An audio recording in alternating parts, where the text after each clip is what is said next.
बागेश्वर धाम वाले धीरेन्द्र शास्त्री पे क्या कहेंगे आप? एक युवा सन्यासी जो भारत को जोड़ने की बात करता है, सनातन को जोड़ने की बात करता है, गौ हिंसा रोकने की बात करता है और देश को आगे बढ़ाने के लिए यथासंभव प्रयास करता है। तो हम सब सनातनियों को उनके साथ जुड़कर अपने सनातन धर्म की रक्षा करनी चाहिए और यथासंभव अपने देश को आगे बढ़ाने के लिए योगदान देना चाहिए। उन पे चल रहे विवादों पे आप क्या सोचते हैं? कैसी बात कर रहे हैं? उन पे जो विवाद था ही नहीं, उसे विवाद बना दिया गया। अभी अंधविश्वास उन्मूलन समिति ने जो आरोप लगाए थे उन पे, नागपुर पुलिस ने उसे खारिज कर दिया है। तो विवाद जो था ही नहीं, वो सब विवाद बना के बैठे हुए हैं लोग। वो सनातन की बात कर रहे हैं, धर्म की बात कर रहे हैं, इसमें विवाद की क्या बात है? तो इसको विवाद ना बनाया जाए और हमारी यही रिक्वेस्ट है कि बयानों को तोड़ मरोड़ कर पेश नहीं किया जाए और जो सही चीज है उसको दिखाया जाए। आज के इस आधुनिक युग में क्या इस तरह के चमत्कार संभव है? ये कितना रिलेवेंट लगता है आपको? अच्छा क्वेश्चन किए हो आप। ये चमत्कार नहीं है, ये सिद्धियों की शक्ति है। इसको समझने की कोशिश कीजिए। त्रेता युग में पुष्पक विमान था, लेकिन क्या हम आज से 100-150 साल पहले ये चीज सोच पाते थे कि हम भी हवा में उड़ सकते हैं? लेकिन हमारा त्रेता युग में हमारा धर्म इस चीज को मानता था, लेकिन साइंस ने इस चीज की खोज की और आज ये चीजें हमारे डेली यूज में आ गई हैं। लेकिन कोई चमत्कार नहीं है, इसे चमत्कार नाम न दें, क्योंकि ये हमारे ऋषि मुनियों का तप का फल है, उनकी सिद्धियों की ताकत है, सनातन की ताकत है।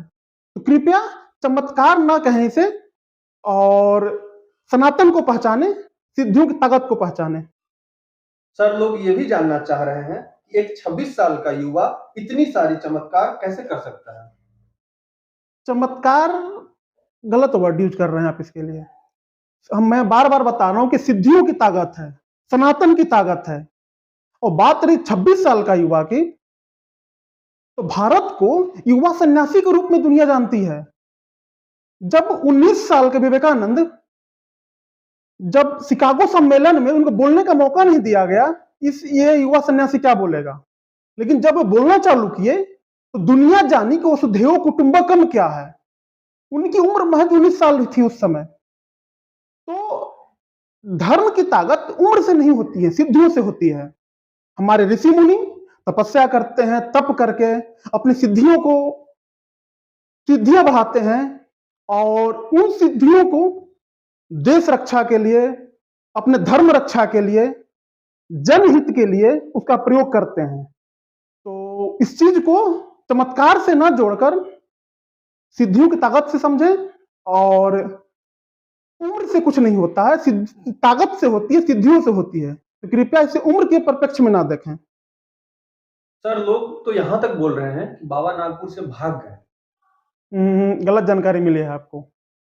और एक संत के लिए भागने जैसा युद्ध करना बहुत ही निंदनीय है।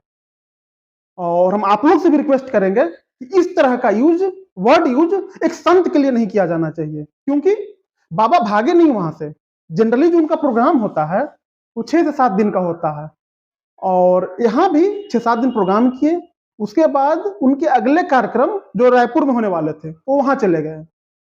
वहां जाने के बाद जब चीजें मीडिया में आई, न्यूज में आई, तो बाकायदा प्रेस कॉन्फ्रेंस करके चीजों को क्लियर किए हैं।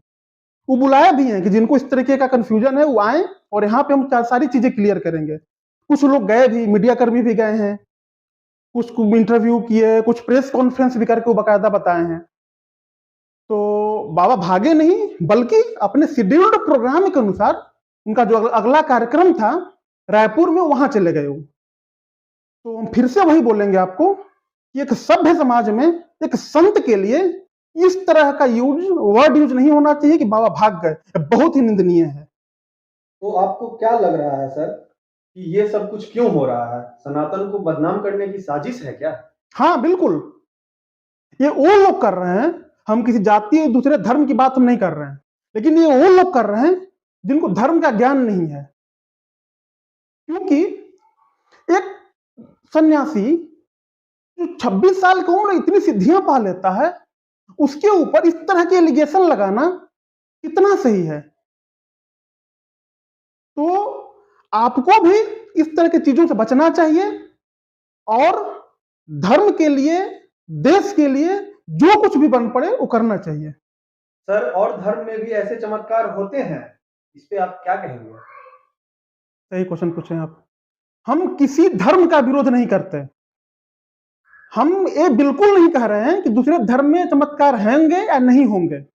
हम सनातन की बात कर रहे हैं। अगर आपको ठीक लगे तो इस तरह के मुहिम से आप जुड़िए, नहीं ठीक लगे तो नहीं जुड़िए। आपको किसने फोर्स किया कि इस धर्म से जुड़िए, इस धर्म से नहीं जुड़िए? तो इसलिए इस तरह के अफवाह से या इस तरह के बात से हम लोग को बचना चाहिए। और धर्म कोई बुरा नहीं है, सब धर्म अच्छे हैं, बस उसको गंभीरता से समझने की जरूरत है। सर, आपको नहीं लगता बाबा बार-बार भड़काऊ बयान देते हैं? क्या बात कर रहे हैं? धर्म की बात करना भड़काऊ है?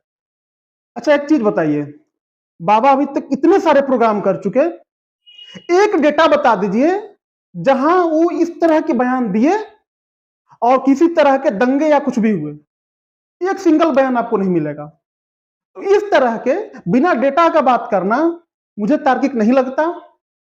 और अगर धर्म की बात करना, धर्म बचाने की बात करना, देश हित की बात करना अगर भड़काऊ है तो ये चलते रहना चाहिए और देश हित की बात होते रहना चाहिए। सर, बहुत-बहुत धन्यवाद आपका, आपने सारे प्रश्नों का जवाब दिया। धन्यवाद सर।